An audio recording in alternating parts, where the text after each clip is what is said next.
How long could you go without food before you'd eat another human being? Not hypothetically, actually. October 13, 1972, a plane carrying 45 people, mostly members of a Uruguayan rugby team, crashes in the Andes Mountains. 29 survive the initial impact. They wait for rescue. It doesn't come.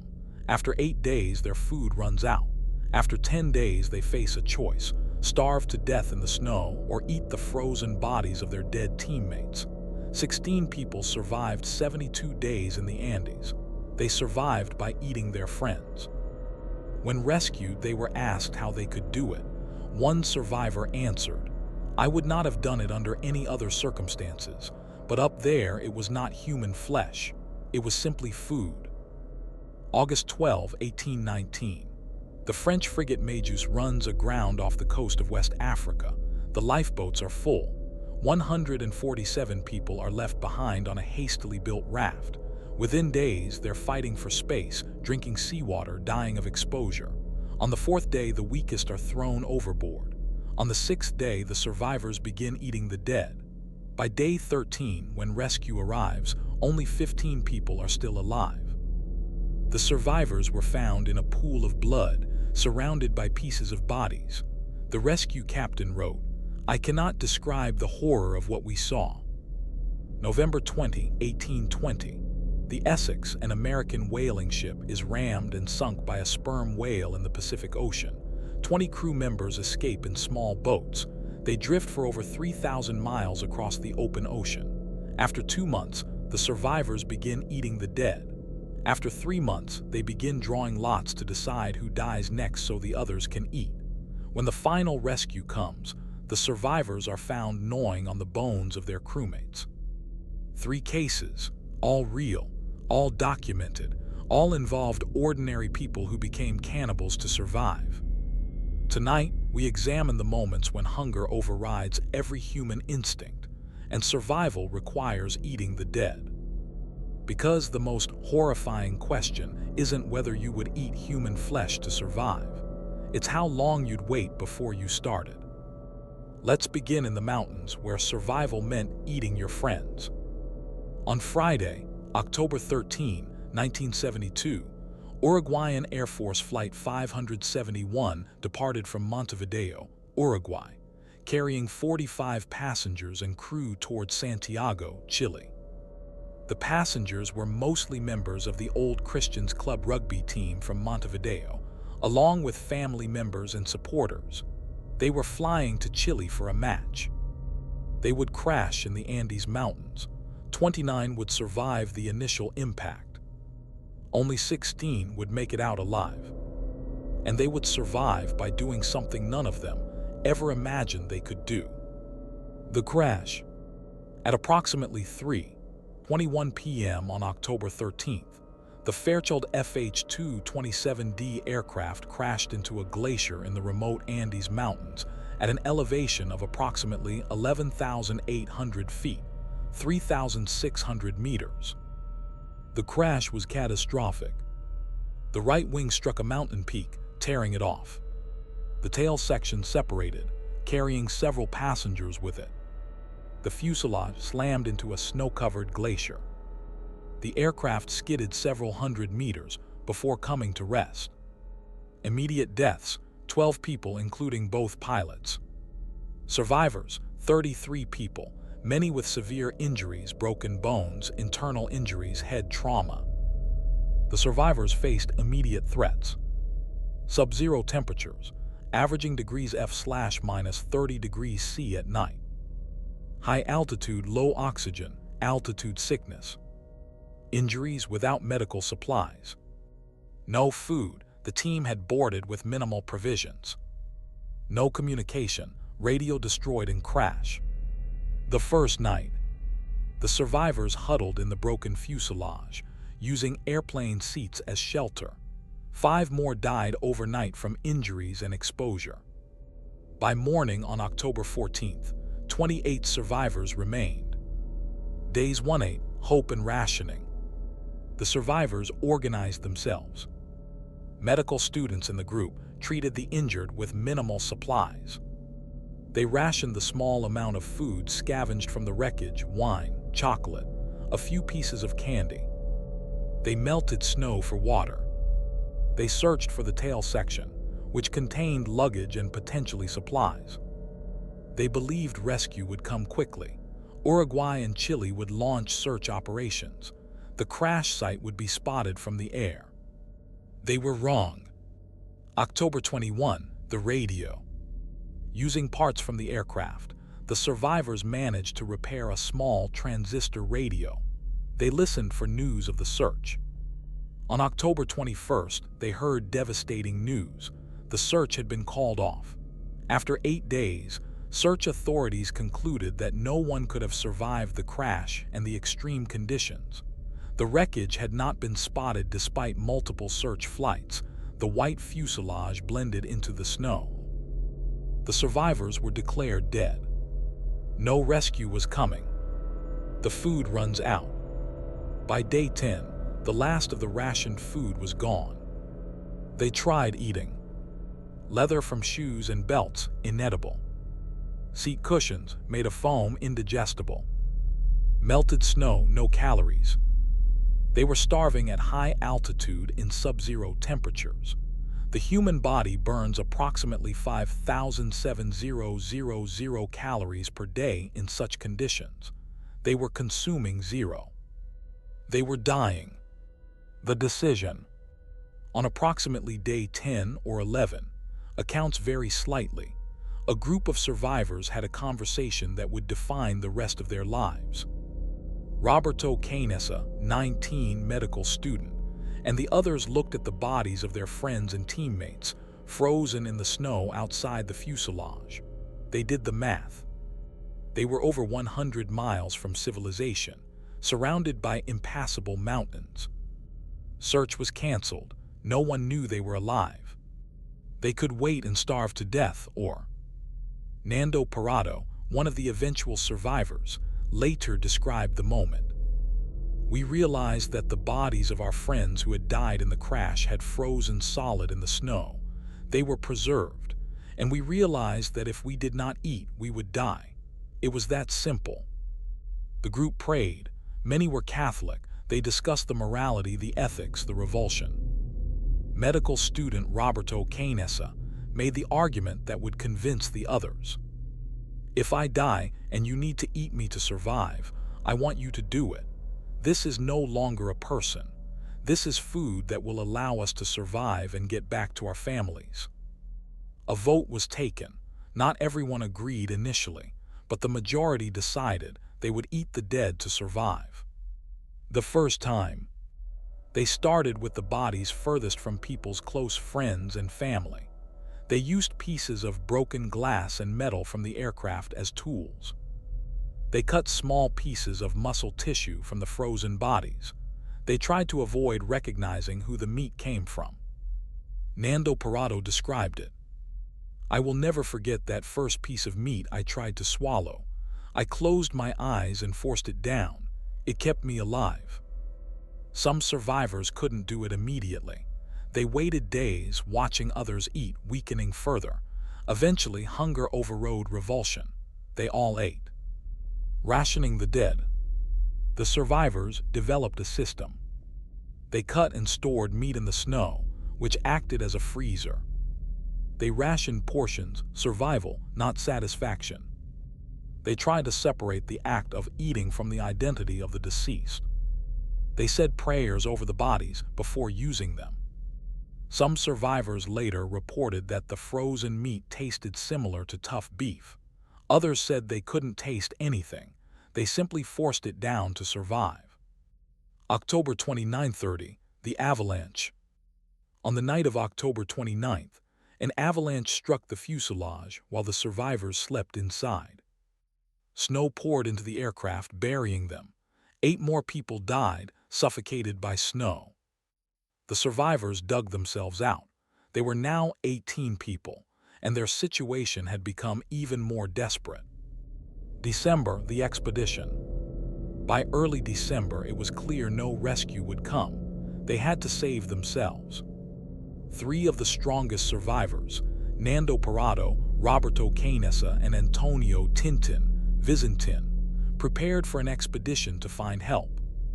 They spent days preparing, making warmer clothing from airplane materials and insulation, collecting and rationing food, meat from the deceased, planning the route. On December 12th, they set out. The plan: climb the mountains to the west, reach Chile, find civilization. The 10-day trek. Parado and Canessa Vizintin turned back after a few days to conserve food, trekked for 10 days through some of the most extreme mountain terrain on Earth. They climbed a 15,000-foot peak. They descended into valleys. They crossed glaciers. They survived on the meat they'd carried. On December 20th, they spotted green vegetation in a valley, the first sign of life below the snow line. On December 21st, they encountered a Chilean peasant on horseback on the far side of a river. Parado shouted across the water, "I come from a plane that crashed in the mountains. I am Uruguayan." December 22-23, the rescue. Chilean authorities were notified. Helicopters were dispatched. On December 22nd, the first helicopters reached the crash site and evacuated 6 survivors. Weather forced them to return the next day for the remaining 8. By December 23rd, all 16 remaining survivors had been rescued. They had survived 72 days in the Andes Mountains. The truth comes out. Initially, the survivors agreed not to reveal how they survived. They told rescuers they had eaten whatever they could find. But journalists pressed, rumors spread, the truth was inevitable. On December 26th, Parado and Canessa held a press conference. They revealed they had eaten the flesh of the deceased to survive. The revelation shocked the world. The public reaction. Reactions were mixed. Support. Many people, including religious leaders, declared the survivors did what they had to do. The Catholic Church issued a statement saying that in extreme survival circumstances, the act was understandable and not sinful. Condemnation. Some condemned them as cannibals, monsters, unforgivable. Families of the deceased. Many families of those who died and were consumed expressed gratitude. Their loved ones' bodies had allowed others to survive and return home. The survivors' perspective. In interviews over the decades since, survivors have spoken openly about the experience. Nando Parado, people think it's impossible, that you could never do it. But when you're there, when it's life and death, your mind changes. You do what you must. Roberto Canessa, we didn't eat human flesh. We ate our friends. There's a difference. We honored them. We survived because of them. Carlos P's Rodriguez, if I had died, I would want my friends to eat me so they could survive. We all felt this way. The survivors today.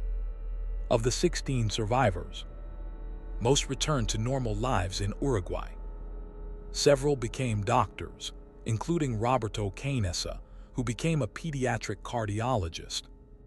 Nando Parado became a successful businessman and motivational speaker.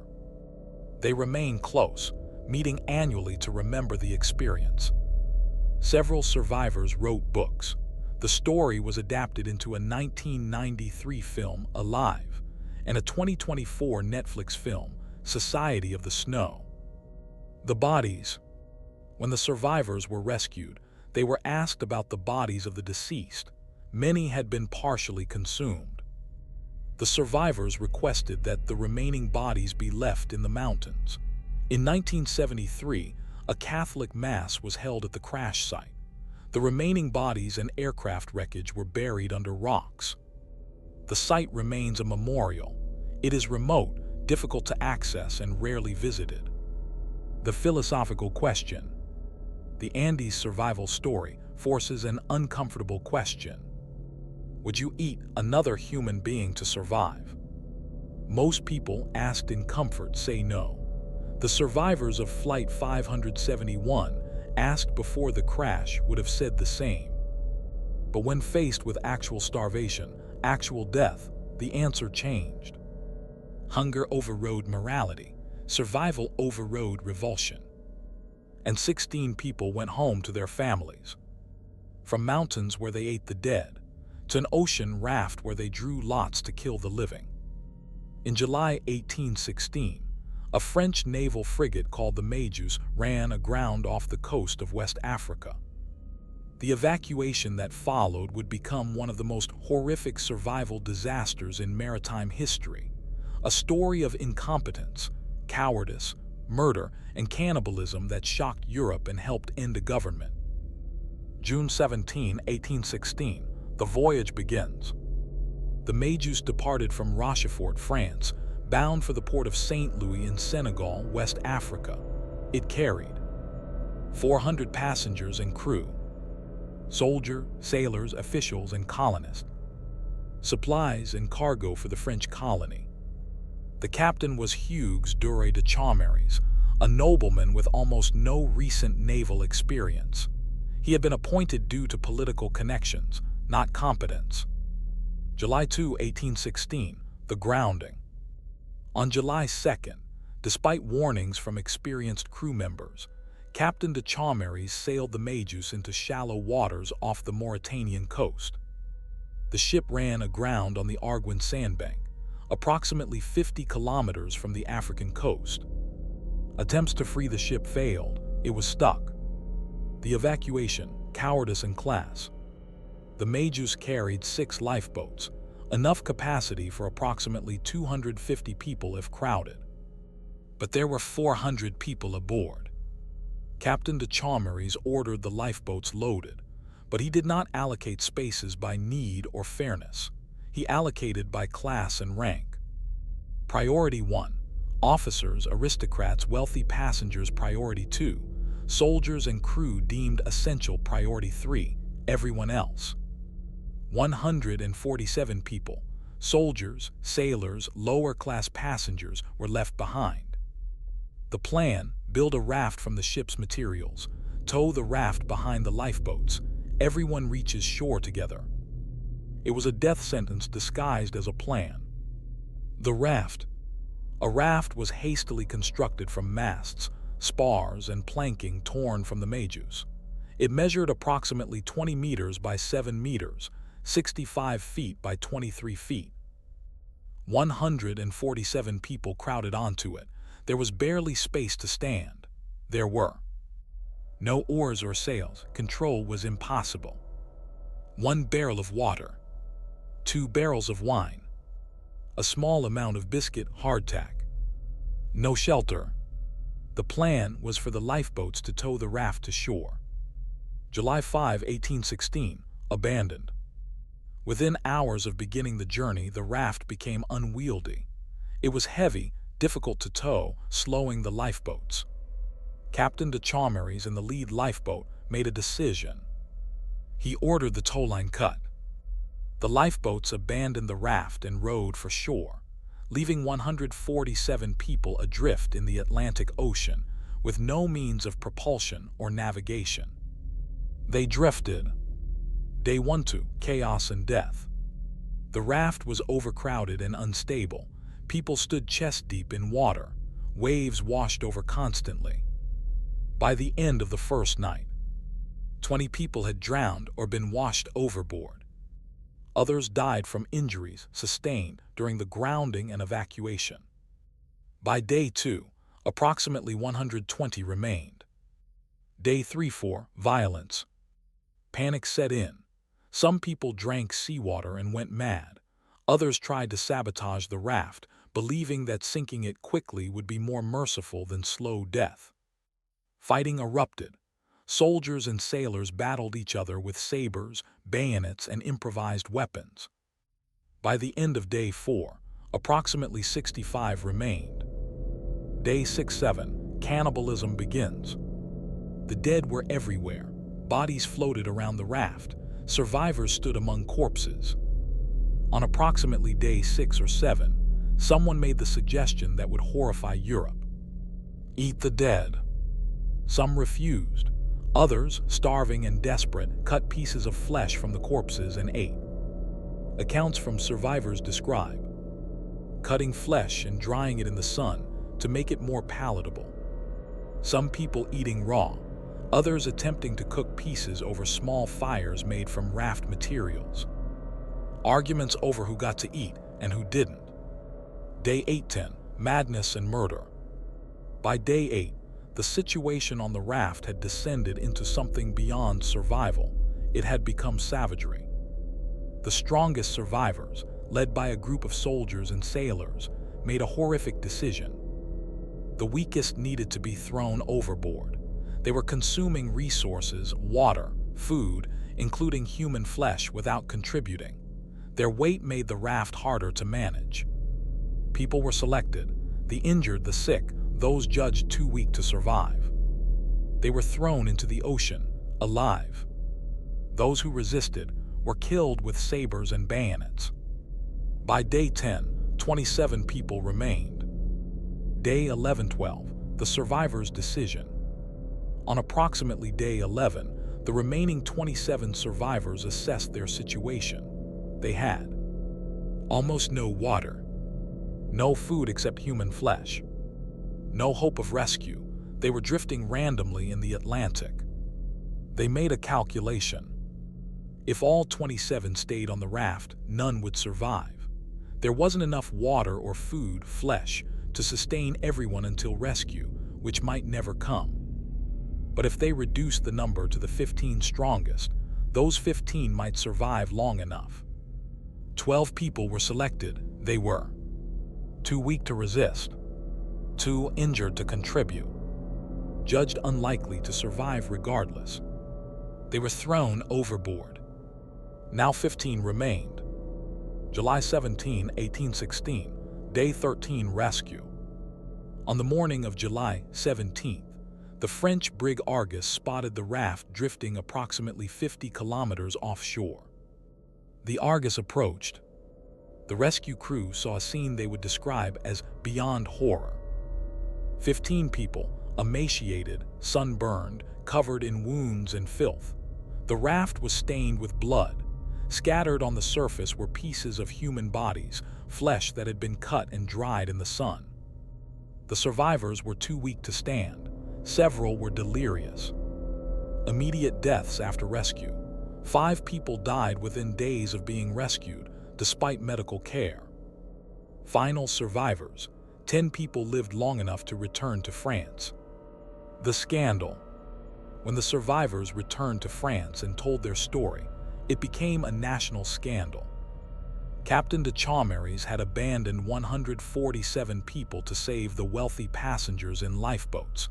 He was court-martialed, stripped of rank, and imprisoned, though he served only 3 years. The government. The incident became a symbol of the incompetence and corruption of the restored French monarchy, the Bourbon Restoration after Napoleon's defeat. Political opponents used the Méduse disaster as evidence of aristocratic callousness. The public, France, was horrified. The cannibalism, the murder, the abandonment, all of it became the subject of intense public debate. The painting. In 1819, French painter Théodore Géricault created a massive painting titled The Raft of the Méduse, depicting the moment of rescue. The painting showed emaciated survivors on the raft, waving desperately at a distant ship on the horizon. It became one of the most famous paintings in French art, a masterpiece of romanticism and a political statement about the failures of the French government. The painting hangs in the Louvre today.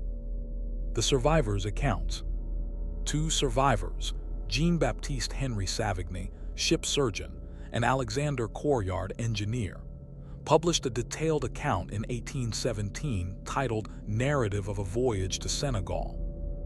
Their account spared no details. The cannibalism, described with clinical precision.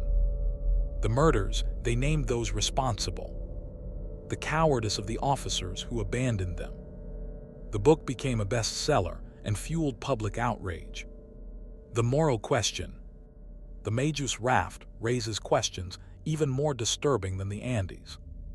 In the Andes, survivors ate the already dead. They did not kill to obtain food.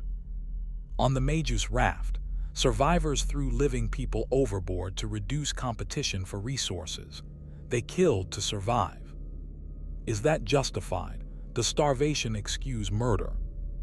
The 15 survivors who made it back to France faced no criminal charges, though public opinion was divided. The legal system determined that survival cannibalism, even involving the killing of the weak, was beyond the jurisdiction of normal law when occurring in extreme survival situations. But morally, that debate has never been resolved. The Méduse's legacy. The disaster led to reforms.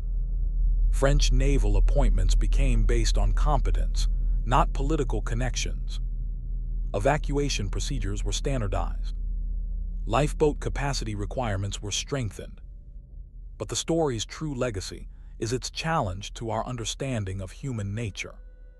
How quickly do we abandon morality when survival is at stake? On the raft of the Méduse, it took 6 days. From a raft where the weak were thrown to the ocean, to whaling boats where lots were drawn to choose who died. On November 20, 1820, the American whaling ship Essex was rammed and sunk by a sperm whale in the Pacific Ocean. It was an attack so unusual, so unprecedented, that when survivors told their story, some people didn't believe them. But the whale attack was just the beginning. What happened over the next 3 months, as 20 men drifted across 3,000 miles of ocean in small boats, would become one of the most harrowing survival stories in maritime history. And it would inspire Herman Melville to write Moby Dick. The Essex. The Essex was a whaling ship from Nantucket, Massachusetts. Built in 1799, it was 87 feet long, carried a crew of 21, and was captained by George Pollard Jr., age 29. Whaling was a brutal, dangerous industry. Ships spent years at sea hunting sperm whales for their oil, used in lamps, lubrication, and manufacturing. Crews endured storms, disease, accidents, and the inherent danger of hunting 50-ton animals with hand-thrown harpoons from small boats. But they didn't expect to be attacked. November 20, 1820, the attack. The Essex was approximately 2,000 miles west of South America, hunting whales in the Pacific. At approximately 8:00 a.m., the crew launched small whaleboats to pursue a pod of sperm whales. First Mate Owen Chase was in one of the boats when he looked back at the Essex and saw something impossible. A massive sperm whale, estimated at 85 feet long, weighing approximately 80 tons, was swimming directly toward the ship at high speed. The whale rammed the Essex head-on. The impact was catastrophic. Witnesses compared it to striking a rock. The Essex shuddered, the whale submerged. The crew thought it was over. Then the whale surfaced again approximately 600 yards away. It turned, and it charged a second time. This time, the whale struck the bow of the Essex with such force that it stove in the hull. Water poured into the ship. The Essex began to sink. The evacuation. The crew abandoned ship, loading 3 small whaleboats with whatever supplies they could salvage. Limited food, ship's biscuit, some salted meat. Minimal water, a few barrels. Navigation instruments, sextants, compasses. Some tools and weapons. Survivors in boats. Captain Pollard's boat, 7 men. First Mate Chase's boat, 7 men. Second Mate Joy's boat, 6 men. Total, 20 men. 1 crew member had died in an earlier accident before the whale attack. The nearest land was the Marquesas Islands, approximately 1,200 miles west, but Captain Pollard made a fateful decision.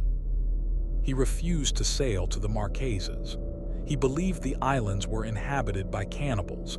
This was a common, often exaggerated belief among sailors. Instead, they would sail east, over 3,000 miles, toward the coast of South America. It was a death sentence. Days 128, adrift. For the first month, the 3 boats stayed together, drifting and sailing east with minimal food and water. Rations were strict: 1.5 ounces of hardtack biscuit per day, half a pint of water per day. These rations were starvation level. The men lost weight rapidly. They developed scurvy, dehydration, and exposure sores. On December 20th, 1820, 1 month after the sinking, they reached Henderson Island, a tiny uninhabited island in the South Pacific.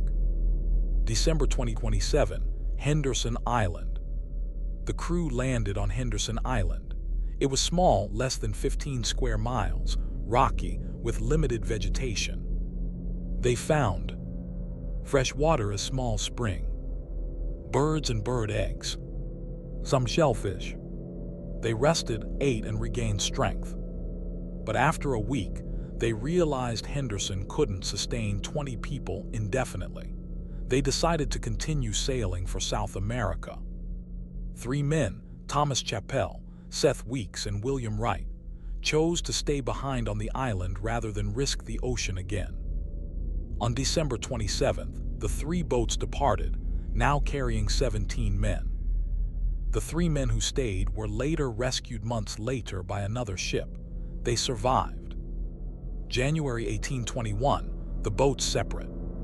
In early January, second mate Joy's boat became separated from the others during bad weather. It was never seen again.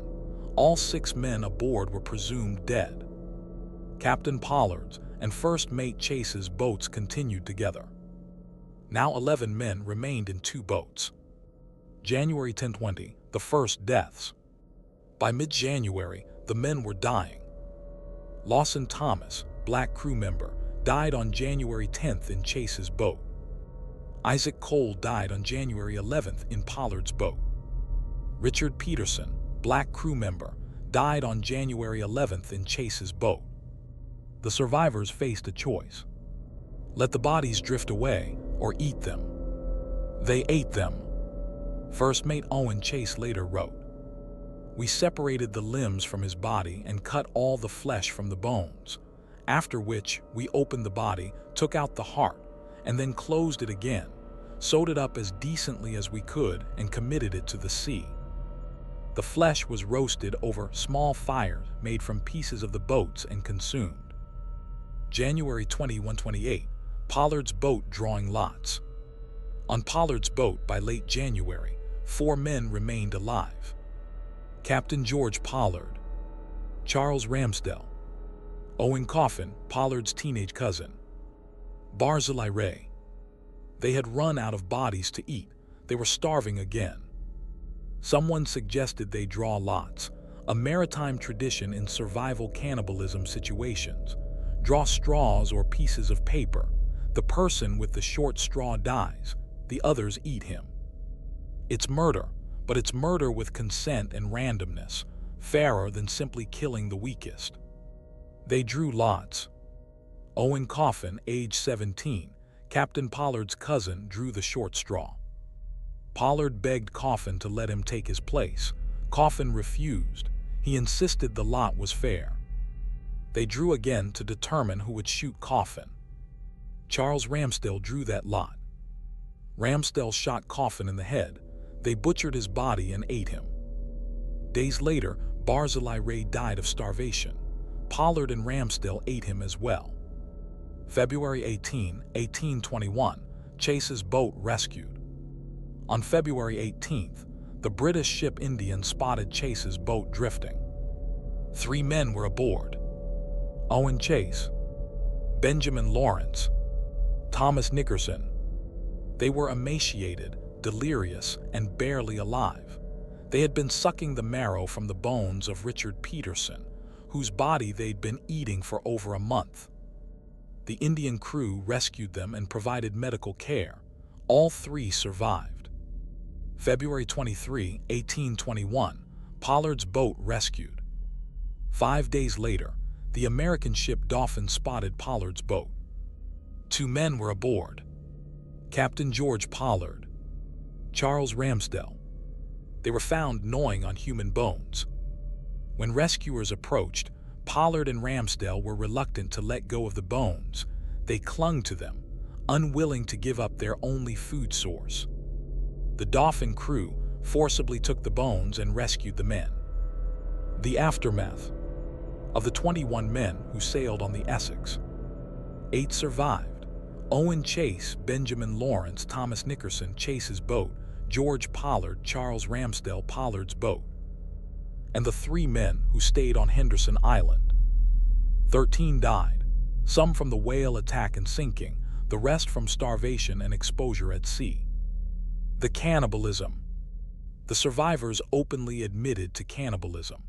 In the maritime culture of the 1800s, survival cannibalism was rare but not unheard of, and drawing lots was considered an acceptable, though grim, practice in extremis. The families of the deceased were informed. Some were horrified, others accepted it as the price of survival. Captain Pollard's guilt. George Pollard was haunted for the rest of his life by killing and eating his cousin Owen Coffin. He returned to whaling and captained another ship, which also sank, without cannibalism this time. After that, he was considered cursed and never captained again. He spent the rest of his life as a night watchman in Nantucket, living in poverty. Every year on the anniversary of Owen Coffin's death, Pollard locked himself in his room and refused to see anyone. He died in 1870, having never forgiven himself. Owen Chase. First Mate Owen Chase wrote a detailed account of the disaster, published in 1821, as narrative of the most extraordinary and distressing shipwreck of the whaleship Essex. His account was factual, detailed, and unflinching about the cannibalism. The book became a bestseller and influenced many writers, including Herman Melville. The inspiration for Moby Dick. In 1841, Herman Melville sailed on the whaling ship Acushnet. During the voyage, he met William Chase, son of Owen Chase, who loaned Melville a copy of his father's account of the Essex disaster. Melville was fascinated, particularly by the whale attack. He later wrote, "I have seen Owen Chase, who was chief mate of the Essex at the time of the tragedy. I questioned him concerning so strange an event." Melville's novel Moby Dick, 1851, was inspired by the Essex disaster, specifically the whale's attack. The novel's Captain Ahab is partially based on Captain Pollard's obsession with the whale. The whale's motive. Why did the whale attack? Modern whale researchers have proposed theories. The whale was a male defending territory or a nearby pod. The whale had been previously injured by whalers and was retaliating. The ship's movement or noise triggered an aggressive response. Pure chance, whales occasionally ram objects they perceive as threats. Sperm whales are intelligent, social animals capable of coordinated behavior.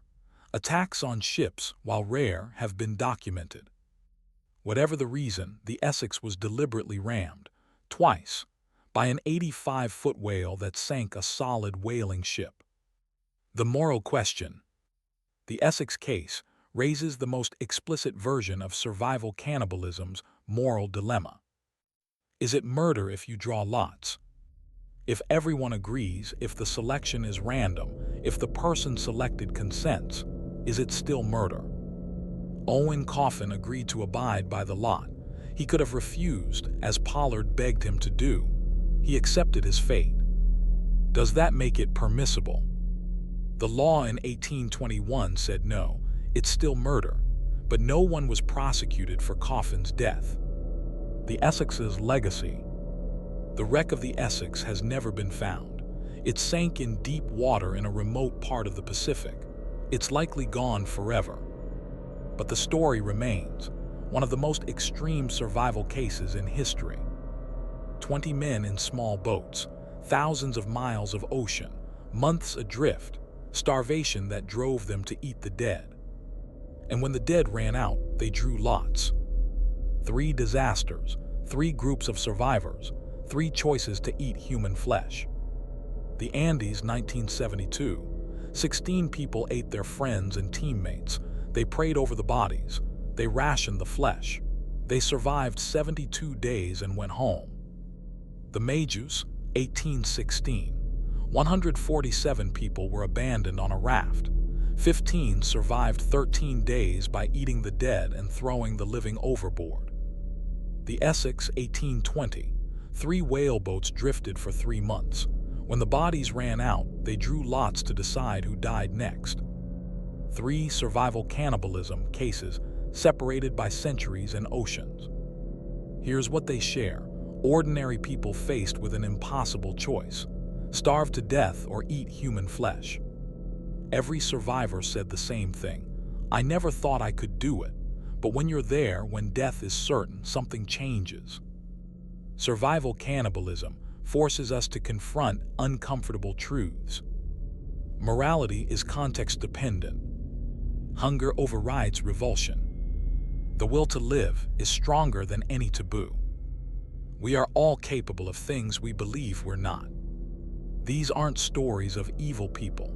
They're stories of desperate people who chose life over death and paid a psychological price for the rest of their lives. Have you studied survival psychology, researched extreme survival cases, wondered what you would do in their position? Drop it below. Share this with someone interested in human psychology, ethics, or survival. These cases challenge our assumptions about humanity, morality, and the limits of endurance. Subscribe to WhisprFrame for more documented cases where survival required breaking the ultimate taboo. Because the most terrifying question isn't whether survival cannibalism is justified. It's how many days you'd last before you do it too. The Andes survivors went home. The Méduse survivors were haunted. The Essex survivors never forgave themselves. But they all survived. And that's what they chose.